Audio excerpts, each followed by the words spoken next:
হাত বদলের আগেই বিপুল পরিমাণ ব্রাউন সুগার সহ 3 যুবককে গ্রেপ্তার করল পুলিশ। ধৃত 3 যুবকের নাম ইমরান শেখ, রমজান শেখ ও বিমল ঘোষ।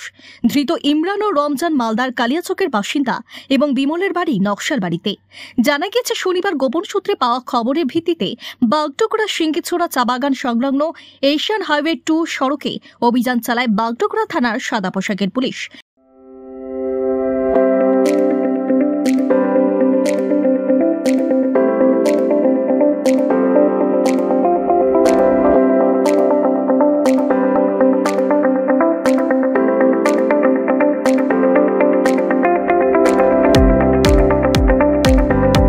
অভিযানে নেমে অভিযুক্তদের নম্বর প্লেটবিহীন বাইক দেখে পুলিশের সন্দেহ হওয়ায় তল্লাশি চালাতেই তাদের কাছে থাকা ব্যাগ থেকে উদ্ধার হয় 816 গ্রাম ব্রাউন সুগার।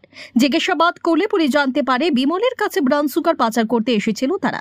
আগামীকাল ধৃতদের শিলিগুড়ি মহকুমা আদালতে পেশ করা হবে।